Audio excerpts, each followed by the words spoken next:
Je vais commencer par la question d'emploi, la loi qui a été votée, puis je vais venir sur les détails. C'est vrai, nous avons au Bénin depuis toujours un déficit grave en termes d'offres d'emploi, que ce soit par le secteur public, que ce soit par le secteur privé. Qu'est-ce qu'il faut faire pour impulser la création d'emplois? Public, privé. Notamment privé. Puisque nous avons choisi et n'avons pas remis en cause notre modèle de développement économique qui est le libéralisme économique. C'est le secteur privé qui, durablement, va créer le plus d'emplois possible dans la communauté béninoise. Que ce soit les emplois agricoles, travailler dans l'agriculture, l'élevage, la production végétale. C'est pas l'État qui est le plus indiqué pour avoir une ferme, pour avoir un élevage, pour avoir une industrie agricole ou bien une agroéconomie. C'est pas du tout l'État. Nous savons, ici personne ne dira le contraire, que l'État est mieux indiqué pour avoir une ferme, que l'État est mieux indiqué pour avoir un élevage, que l'État est bien indiqué pour avoir une industrie de transformation, une dynamique agro-industrielle, même si depuis l'État impulse un peu directement ce secteur-là. Donc nous ne remettons pas en cause le fait que le secteur privé doit créer et est destiné et habilité à créer le maximum d'emplois durables. Durable, ça veut dire quoi? Et ça veut dire durable pour l'employé qui est employé dans l'économie ou durable pour le secteur. Une industrie que vous allez venir installer demain, vous, si vous avez les moyens. Vous êtes financé, vous avez le besoin, vous avez des partenaires, vous créez une industrie. Qu'est-ce qui est plus important pour vous? Et qu'est-ce qui fera que cette industrie va traverser le temps? 5 ans, 10 ans, 20, 99 ans, et vous allez passer la main à vos héritiers. Est-ce que ça va être le fait que celui qui y travaille est rassuré d'avoir son emploi jusqu'à sa retraite? Ou bien c'est le fait que l'unité de production va produire et traverser le temps? Qu'est-ce qui est plus important que les deux? Pour le Bénin et pour vous-même, industriels, vous-même, investisseurs. On va parler franc. On va se parler, moi je n'ai pas l'habitude des langages politiques. Est-ce que c'est la stabilité pour Pierre, Kodjo, Bio et consorts? Il a un emploi, il a été embauché, il est sûr de finir sa carrière, d'aller à la retraite, d'avoir un salaire convenable tout le temps. Est-ce que pour vous, c'est ça qui prime par rapport à la durabilité de l'entreprise elle-même? Sur les principes. Répondez-moi. Monsieur le Président, si je dois répondre, je dirais que je vais vous retourner la parole parce que j'ai jamais été employeur. Mais vous avez sûrement envie de devenir un jour quelqu'un d'important, de riche et de créer des emplois. Probablement. Mais vous avez sûrement à la maison un gardien, une nounou, non? Bon, vous avez une nounou? Oui, j'ai une nounou. Est-ce que vous avez une nounou pour vos enfants? Vous avez une femme de ménage pour vos enfants? J'ai une nounou pour les enfants. Vous avez une nounou pour vos enfants? D'accord.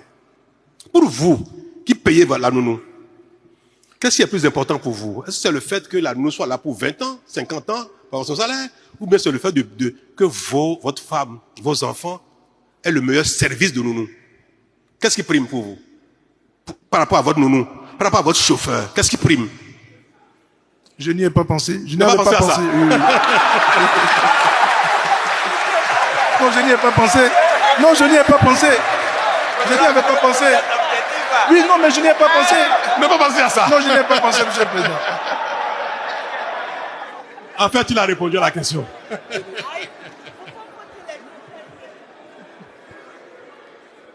En fait, la réponse est gênante. C'est vrai. Pour un politique, la réponse est gênante. Et je vous concède ça. Ne répondez pas. Parce que si vous répondez, vous allez perdre des partisans. Vous allez perdre... Mais c'est vrai. C'est vrai. Et c'est la différence entre Patrice Talon et un acteur politique ordinaire normal. C'est la différence. Parce que le principe de fonctionnement des communautés, de fonctionnement de l'activité économique commerciale, si vous prenez des lois pour privilégier, là on parle cash, hein, on se parle cash. Si vous prenez des lois qui manifestement sont destinées essentiellement à protéger l'employé, personne ne viendra investir chez vous. Mais la vie est comme ça, on n'y peut rien. Et c'est la tendance des investisseurs. Si vous êtes syndicaliste, vous défendez l'emploi, le jour où vous allez créer votre entreprise, vous n'aurez plus du tout la même pensée que le syndicaliste. Or, qu'est-ce qu'on veut au Bénin? Moi, je veux qu'il y ait des milliers d'entreprises. Je veux qu'il y ait des milliers d'artisans. Je veux qu'il y ait des milliers de fermes. Je veux qu'il y ait des milliers d'élevages. Si ces entreprises, ces fermes sont au Bénin, ils vont plein des Béninois. Donc, qu'ils soient au Bénin, pour moi, est déjà suffisamment satisfaisant. Comment on fait pour que les gens viennent investir? Pour que les gens, les autres investissent? Pour que les conditions leur donnent la totale liberté d'investir? L'argent ne sait pas travailler par lui-même. L'argent a besoin d'hommes pour travailler.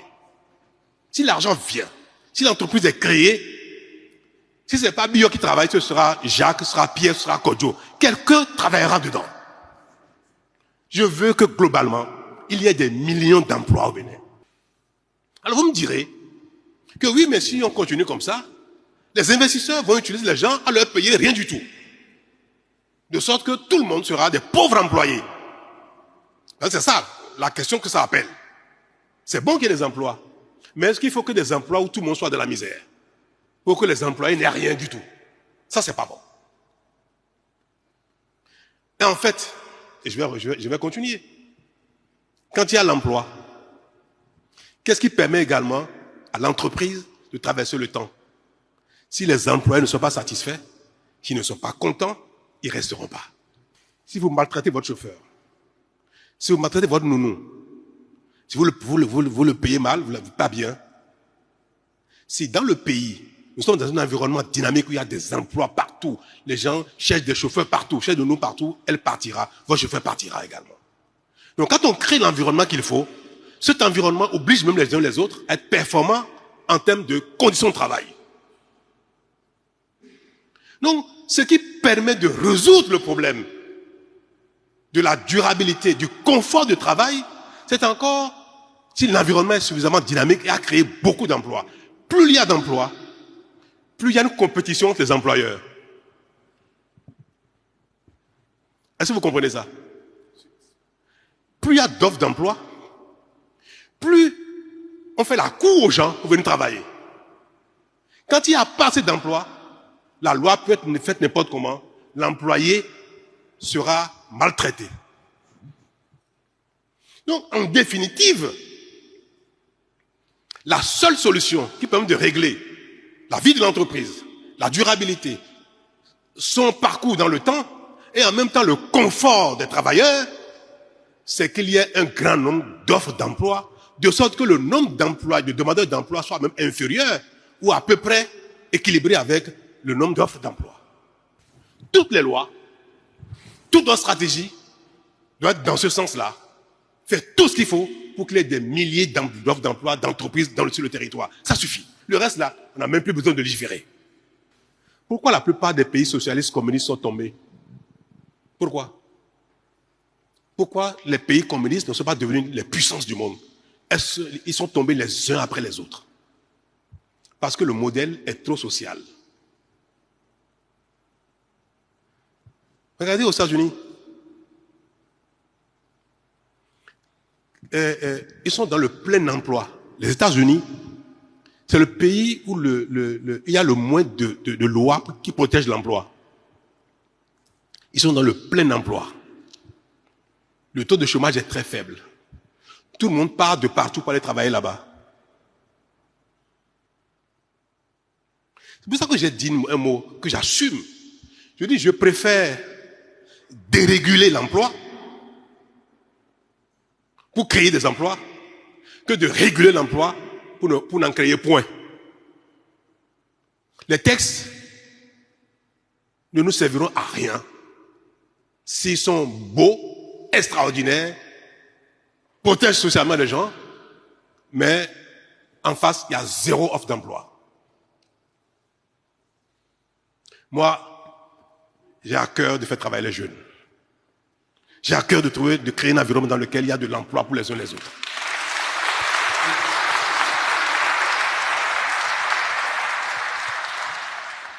Et j'essaie de mettre mon expérience,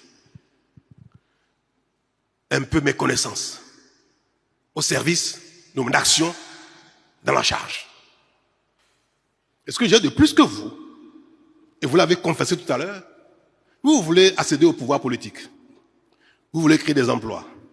Vous voulez administrer le pays, vous voulez administrer les entreprises, et vous dites, je n'en sais rien de tout ça, je ne vais même pas réfléchir à ça. C'est grave. C'est grave pour un homme qui a une vocation politique. C'est grave. C'est grave. Vous voulez gouverner le Bénin, des entreprises, des banques et tout ça là, et vous refusez même de réfléchir. Vous dites, je ne veux même pas réfléchir à comment faire pour que ce soit bien. C'est grave. Pas dit ce soir, vous allez venir chez moi tous les soirs. Je vous offre 1 heure. Oui. Ah oui, je suis sérieux, hein. Guy Mitokpe, je vous prends un témoin tous les soirs. Je vais consacrer 20 à 21 heures à Guy Mitokpe selon sa disponibilité pour venir échanger avec moi.